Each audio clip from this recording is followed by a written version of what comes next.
Good morning everyone. Dito muna tayo sa ating mukhang parang wala talaga tong nga tiyay. Only sunblock lang ang nakalagay sa mukha natin. Pumunta tayo dito sa, tingnan mo nga nalaglag na ito ba? Check muna tayo dito sa bandang likod mga tiyay. Wala nang dami ng mga bayabas na nalaglag ba? Dami ng mga ipakuha ko to lahat nini ngayon. Ayan, dami ding mga blue turnip.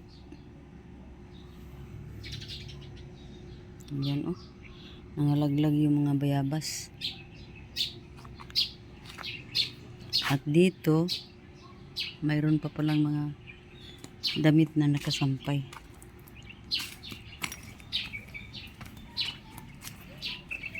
Gusto kong tanggalin yung puso na saging mga tiyay.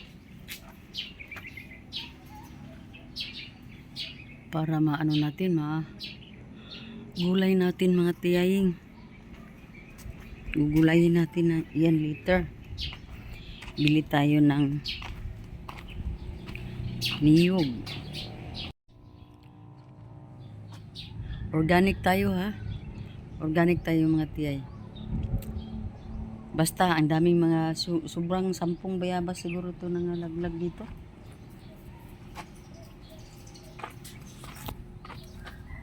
Muna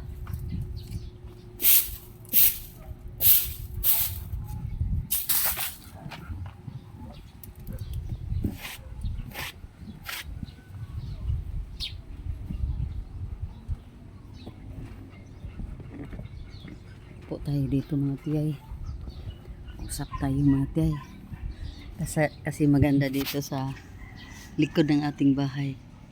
Si Nining, katitiks lang ni Nining na malilate siya ng ilang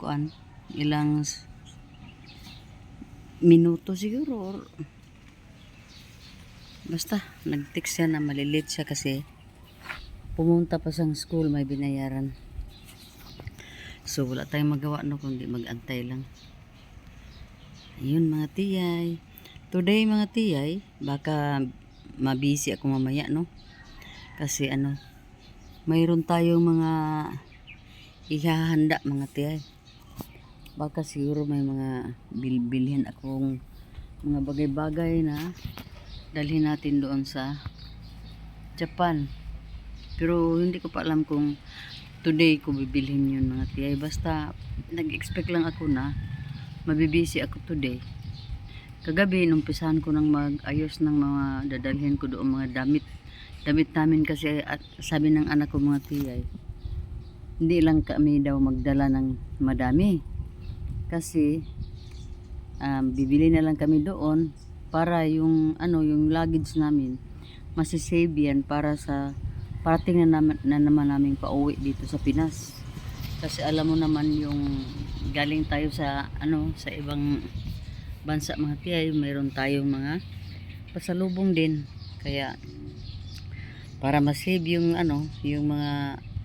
yung space ng aming mga luggage, dala na lang kami ng ilang piraso ng damit namin. Ayan na pala si Nining. Alis sa diri humana kog pangapi. Alis sa diri. Kuani ko og pagtanggal diri og mga yung blue turnip na yung blue turnip kuan ba ilagay mo sa pitsil. Unya ka boil ng yung 10 o 15 pieces ng yung yung magandang dahon ng guyaba Mga kuan lang, mga 3 cups. Yan para sa pitsil. Then ang guyaba i-boil mo. Niya ning paki na lang tong kuan ning yung kanin ba. Sa pagtawag ikalo-kalo ba. gisahon mo na lang yung ano, gisahin mo ang kanin. Lagyan ng mga lamas. Nya, may isda ko dito na giano ning gidipros.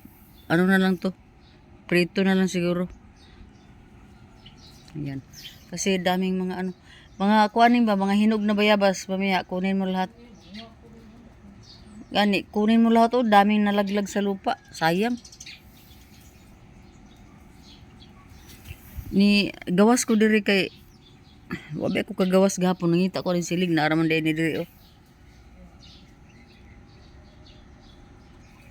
So ito yung dalawang ning di na natin to ipasok si Sky sa ano sa kulungan ning kawawa ning. Gaya din ng ano ginawa natin kay Luca, ganun na din. Kagabi diyan lang sila sa terrace, oh. Diyan lang sila natulog. Hindi na pala dula to si ano si Sky. Nagmamature na Sky. Ning daming kuto sa ano ning sa mata ni Sky ning. Kutuhan or liguan ba kani unya ning? Kano sa gani ni gilipaliguan? Na dili sa mata ning daghan. Kuhain lang ni taod-taod. Oh. Kuhain lang na siya taod-taod ning. Ayan na sila, oh. Masaya yan sila pag nandito na si Nining. Kanang gwapo nga dahon ang na. Masaya sila pag nandito na si Nining. Kahapon kinutuhan ko to si Luca. Pero si Sky hindi. Aw, kinutuhan ko rin si Sky pala. Pero ang dami na rin nasa mata, oh. Kasi panay ang punta ni Sky dito sa labas.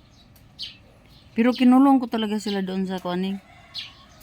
Ikukulong lang natin sila. Ngayon, pagpasok mo, ano na lang sila doon. Pero unsa man, paliguan niyo maya? Ha?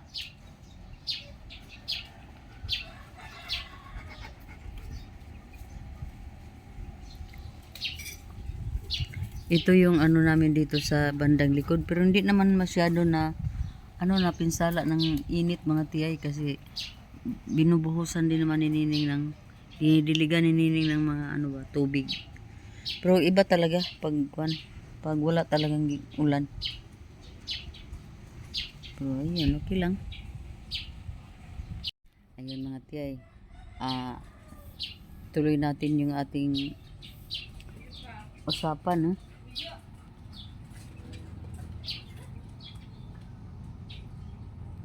Tuloy natin yung ating usapan mga tiyay. Basta, today, mag-expect lang ako ng instruction ng anak ko mga tiyaying. Kasi naka-ano na yun, naka-screenshot na lahat yung mga ano, mga ipabili niyang mga bagay-bagay na dadalhin namin doon sa Japan mga tiyay. At ano po mga tiyay, yung ano po pala namin, yung flight pala namin mga tiyay, isiset po ito sa 27 Saturday, April 27. April 27. Birthday ata ni Yumi. Sa 22, birthday ni Shihara. Sa 27, birthday ni Yumi. Kasi tatlo yung mga April babies namin mga tiyaying. So, yun mga tiyay. Sa 27 yung planong flight namin papuntang Manila. Pero layover kami doon ng 11 hours ata mga tiyay. Sa airport lang kami. Grabe talaga kasi wala nang ibang ticket na mabili mga tiyay. Sa Cebu Park ito. And then 4:50 ata AM. Yun ang ano namin, departure namin from Manila to Nagoya. Mukhang Nagoya ata, hindi Osaka. Nagoya. Tapos sa 28 na yun ang ano namin. Pero parating kami ng Maynila. Sa 27 kami aalis ng Cagayan de Oro to Manila. Pero dahil ang haba ng aming layover doon. Tiisin lang natin na magtambay sa sa airport. 'Yun. So 28 na kami, 4:50 AM. And then makarating kami ng Nagoya mga 12, more or less 12 ata, basta nakita ko yung kagabi sa pero hindi pa yan na book talaga mga tiyaying. today lang yan ibubok ng final dahil kagabi pinoprocess na po yun ng anak ko sa Canada, yung si Mabel, kasi DIY yung plano namin sa ticket dahil mas malaki ang masisave namin. So ang nangyari, kailangan pala ng OTP mga tiyay, at hindi na maka-reply yung anak ko sa Japan dahil nasa work. So today asikaso nila yung ticket namin para ma-final na po yung mga tiyaying. So by 28th of April, hopefully andoon na tayo sa Japan and magstay tayo doon ng almost 2 months. Kasi yung visa namin is 3 months mga tiyay, pero hindi pwede namin isagad yung 3 months mga tiyay. Kasi maawa din ako sa anak ko doon sa Japan nung may work pa siya. Tapos andoon pa kami. Parang hindi yan makatiis na magtambay lang kami sa bahay mga tiyay ng matagal. Kaya para din hindi madisturbo yung work niya, uuwi kami ng June 23 siguro. Hopefully kung mapustro yung booking ng ticket. So yun mga tiyay, no? Hindi yan mga tiyaying, hindi yan pag-aksaya ng pera, hindi yan pag-aksaya ng panahon, hindi rin yan pag bigay porwisyo sa mga anak natin, no? Kasi may anak ako doong nakatira at 5 years ago nakapunta din kami doon at matagal-tagal na din, kaya kami na naman ang pupuntang balik naman kami Japan para din mabisit na naman namin siya doon. Pero last year 2023 nakabakasyon naman sila dito sa Pinas. Yung isang nasa Canada, isang nasa Kuwait noon, kasi nasa Kuwait pa yun si Karen noon, at siya nasa Japan. Pero ngayon yung nasa Kuwait andoon na din sa Canada. So yun mga tiyaying. Ayun, no? Ang buhay-buhay talaga ng tao mga tiyay. Mayroon talagang mga story. Today, kahit na isipin natin na gusto natin ng positive vibes. Gusto natin ng walang paggising natin ng umaga. Walang mga masasamang balita or walang makapagbigay natin ng yung yung lungkot sa ating puso, sa ating isipan. Gusto lang natin na lalo na ako, gusto ko sana mga tiyay na lang talaga yung mag-enjoy lang ako ng yung makita ko lang yung mga anak ko ba na hindi nahihirapan, pero hindi talaga natin masabi na walang mga balitang mga tiyay. Kasi early in the morning paggising ko pa lang, ayan na na talaga ako na captivate ano bang tawag niyan, yung bang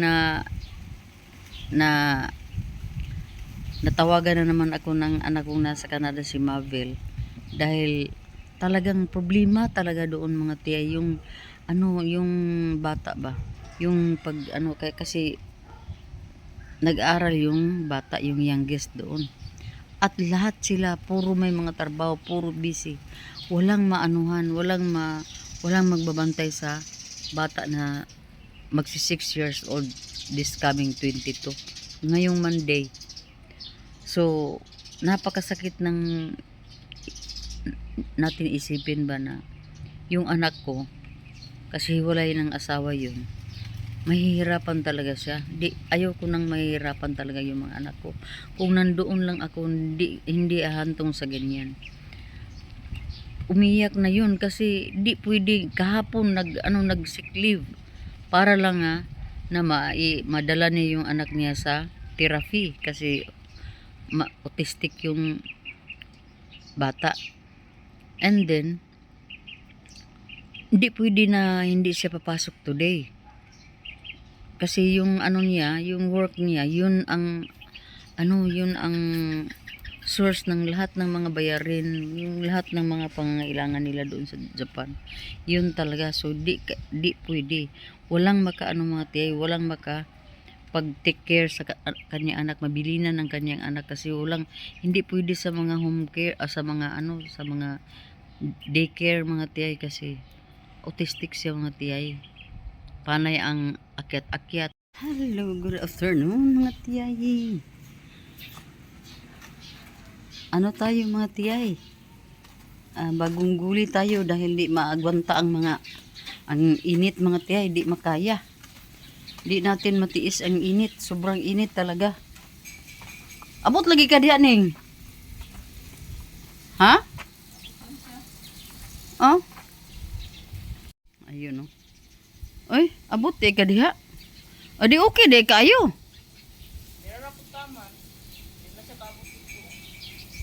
At least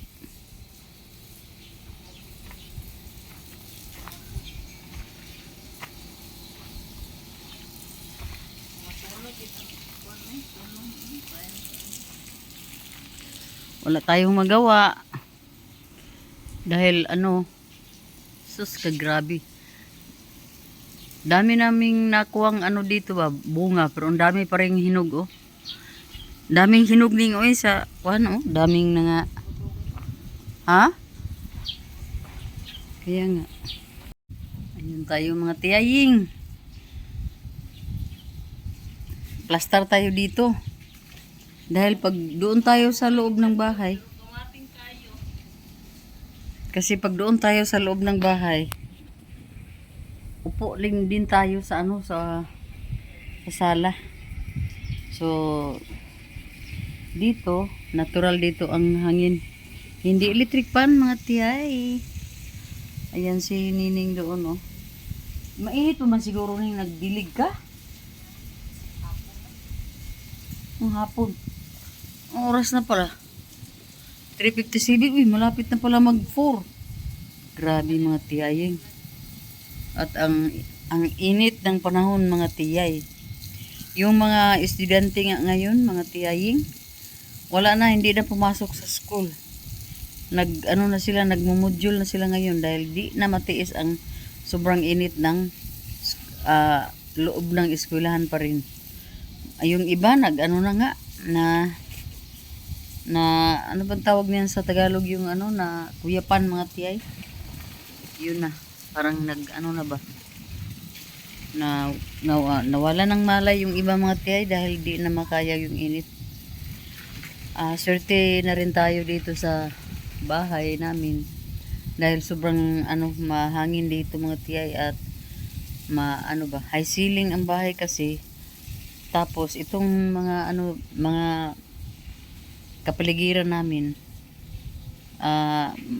malandong. Landong ba yan sa Tagalog? Hindi siya mainit mga tiyay kasi malaki yung bahay at malandungan siya ng bahay namin mga tiyay. Kaya daming mga place dito sa labas na pwede nating tambayan. So yun mga tiyaying, ang problema lang namin mga tiyay ay yung PLDT kasi nag-text yung PLDT na apektahan daw ng signal yung natin dito bahay o yung location natin. Mga ilan ba yun? Sa ganito daw po to 1 day to 36 hours. Yun daw ang ang effect ng signal ng bang tawag niyan, yung ng PLDT ba, baka may sira siguro sila kaya hindi ako maka-load kasi hindi ma-open yung ko. Nagpaano na lang ako mga tiyan, nagpa-load ako sa friend ko, inaantay ko hanggang ngayon yung niya kasi nagda-drive pa yun mga tiyay. So kahit na tayo medyo crisis ang buhay natin dito sa Pilipinas ngayon, alam naman natin yan lahat na hindi lahat ng tao dito ay nagnegosyo, hindi lahat ng tao ay may mga pundo sa mga bangko o sa kanilang mga wallet. Yung iba pinaghirapan talaga yung kakainin bukas. Pinaghirapan nila talaga at sila'y nabilad sa init ng araw sa alikabok para lang magkaroon sila ng income mga tiyaying para sa kanilang mga pamilya. Kaya napaka ano ba yung tawag niyan, yung nakakaawa talaga ba yung mga tao kailangan talagang kumayod kahit na halos masusunog sila sa init ng araw mga tiyay. Nakakalungkot isipin na ganyan talaga ang buhay. Yun naman talaga mga tiyay, naranasan din natin yan. Hindi nga kami pero sa noong unang mga panahon nagpa-farm din. Tapos yun, yung asawa ko mainit na siya, exposed din siya sa init mga tiyay. Basakan at saka maisan, tubuhan, yun ang mga naranasan ng asawa ko noon. So alam natin yan mga tiyay.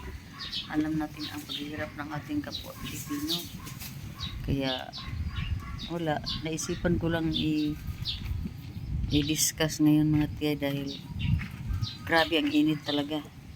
At wala nang trabaho yung kadalasan ng yung mga laborer yung sa farm. Wala na silang trabaho sa ngayon kasi sobrang ng init. Wala na magpa damo, ang tawag niya mga tiyay, yung sa Bisaya magpabasok sa kanilang mga farm. Wala na yun kasi wala nang patay na yung mga damo mga tiyaying. At next month ata matapos na rin yung kneeling ng tubo. Kaya wala na mga tapasiro din sa mga tubuhan. Wala na sila kasi tapos na po yung kneeling. Yun. At maramdaman na din natin mga tiyay na dami ng mga nahihirapan sa ngayon. Kasi makikita na natin sa mga balita, sa Facebook, sa radio, o sa basta makikita na natin na mayroon ng mga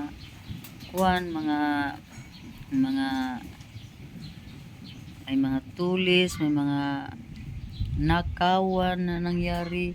Basta dami naging krimen na nagawa ng mga kababayan natin Pilipino dahil sa sobrang hirap at katamaran. Yun ang dahilan mga tiyay.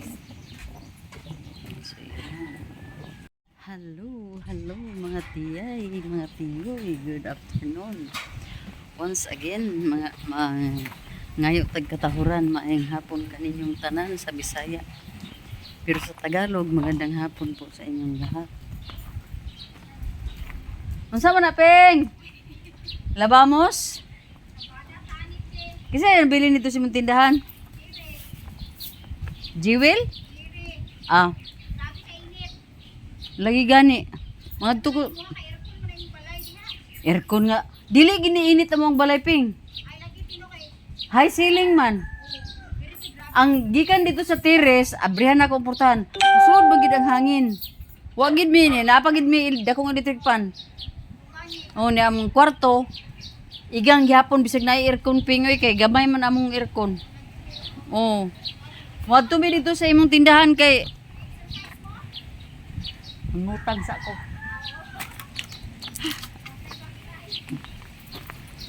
Ayan mga tiyaying. Punta muna tayo doon sa tindahan. Sa store.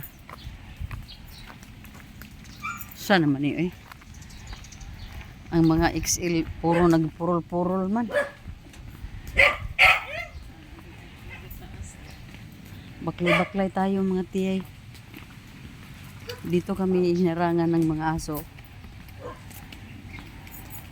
noon, pero hindi naman sila makaano pala.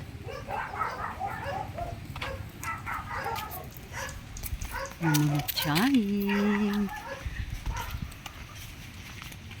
bukas pa kami mag-market kaya kailangan natin pumunta sa sa store, sa malapit na tindahan para magkuha muna kami doon ng pang-ulamer namin mga tiyahing.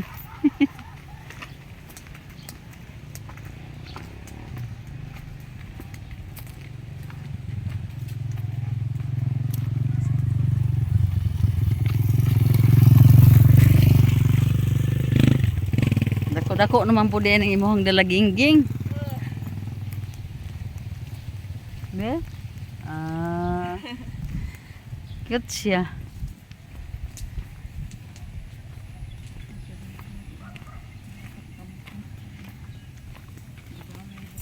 Ito yung village namin mga tiyay. Madamo pa, daming mga ano pa.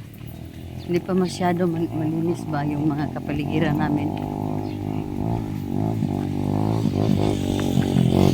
Takot naman ito eh.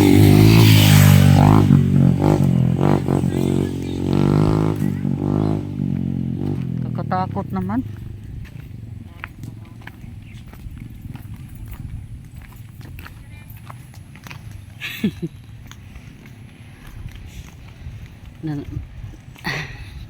Natakot ang dalawang tiyahing.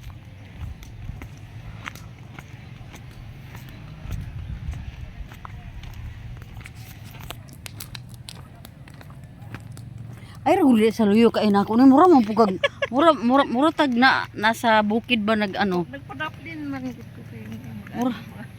Mura pugag gisunod pug sa kana bitan sa bukid bitaw na daanan ng mga ano.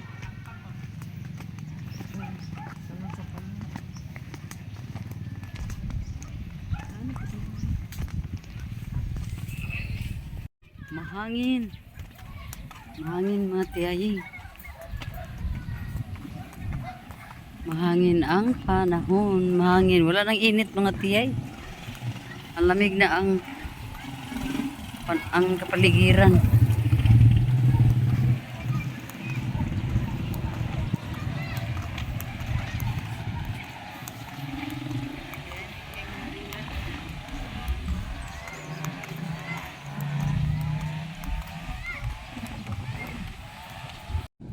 Ito yung terminal namin dito.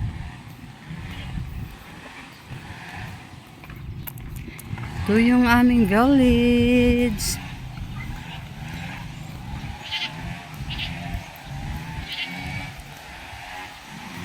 Ang ganda no? Wala pang ano. Mag-green ang kapaligiran namin.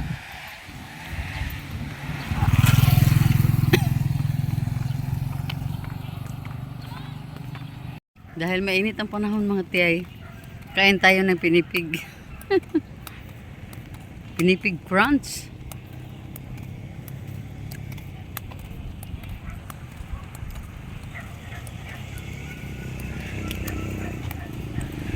Gira lang tani eh. Amugan ko diha eh.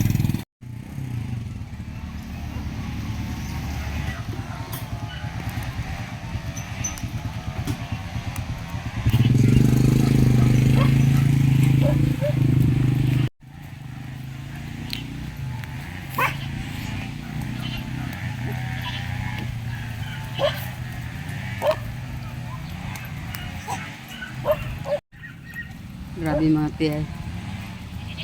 Kahit anong iwas ko sa malalamig at sweets, minsan di mapigilan. Kasi grabe ang init. Di maintindihan ang init. Init na parang ano, parang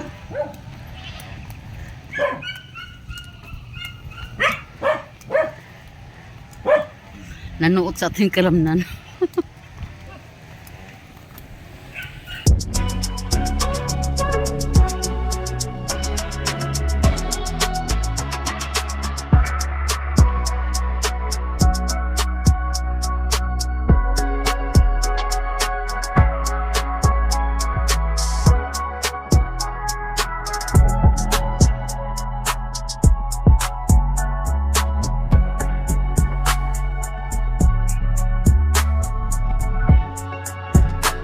Hello, good morning, sunshine. Ang ganda mo. Ang ganda mo today. Ang bait mo this morning. Hello mga tiyay, mga tiyoy. Inaabangan natin ang ni Haring Araw, ang pag-akyat ni Haring Araw. Inaabangan ko mga tiyan, dito ako sa tiris ngayon. Maaga akong gumising, maaga akong bumaba o pumunta dito.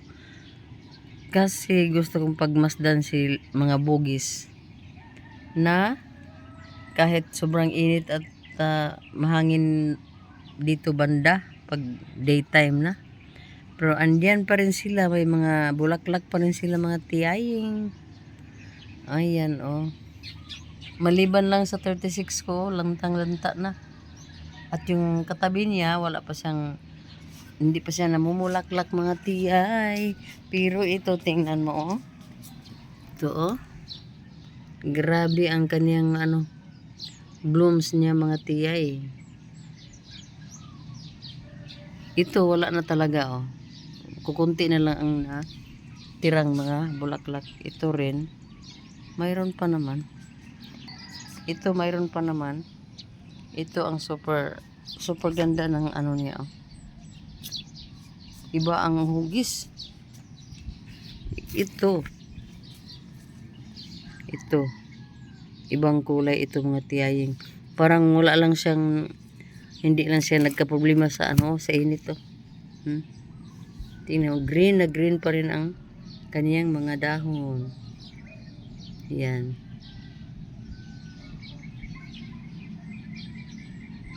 Parang may na oh. Parang may pink na oh. Bakit kaya? Nagkaroon na ng pink. At ito, parang bouquet. Parang bouquet mga tiyay. Pero dito wala. Wala siya dito. Ito lang yung nag-iisang sanga na mayroong ganyan. Na iba ang dahon. Kasi iba ang dito rin, variegated ang dito banda. Yan dyan, yung malalapad ang dahon. Ibang yan. Siguro nakagrafted ito noon. At ito si super ganda na ni Citra. Ganda na ni Citra mga tiyay oh. Nag-umpisa na siyang mag-bloom talaga oh. Wow. Paganda ka ha. Paganda ka Citra. Kasi oh, iba ang mo, ang bulaklak mo. Ito naman si White. Parang malungkot si White pero may pa siya. Pareha sila dito sa kabila. Yung mga bulaklak nila, mga maliliit ba? At ito. May pink itong isang light pink. Ito ay parang beige color. Hindi naman siya white, beige. At ito yung walang humpas na hindi kumukupas. Palaging namumulaklak kalimutan kong pangalan nito mga tiyay. Parang basta nakalimutan ko. Si naman oh. Ang ganda na naman oh. Basta maganda ang morning natin ngayon. Ang tanglong ko mukhang malungkot din oh. Nag-bear naman siya ng maraming bulaklak. Malungkotin ito. Wala masyadong dahon pero dami mga bulaklak. Pati ito mga tiyay oh. Si kalatsutsi ko. Huwag ka doon. Dito ka. Ayan si kalatsutsi oh. Daming mga bulaklak yan. Matagal na to namumulaklak pero hindi pa nalalagas. Yan. Nasa itaas na rin si pataas na pataas Haring Araw mga tiyaying. Ayan oh. Pag hindi ko na yan matitigan kasi matapang na siya. Alis na tayo dito. Yan si Tiyay. Good morning sa inyong lahat. Good morning sa ating lahat.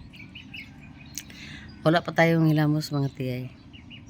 Pero hayaan nyo. Later mga Tiyay, manghilamos na tayo. Kasi naunahan ako ni Mavel. Tumawag kasi ang aga pa. 5 AM pa. And then, ang tagal ko nakatulog kagabi. Tapos, ginising ng maaga. Diba? Ganito ang itsura mga tiyaying. Busy ang mga sa baba, oh. May naliligo sa banyo, narinig ko. Kasi nandyan si Steph, yung apo kong nag-aral sa CMU, nag-aral ng ng political science.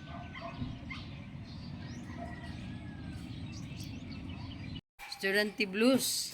Ang mga Estudyante Blues, National High School and CMU.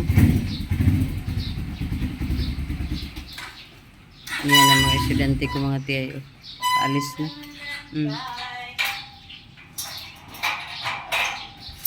Paalis na sila. Pwede naman talaga pag hindi ito si Syra kasi wala dito si Shiba doon sa Cebu. Kaya pinauwi ko si Syra dito kagabi.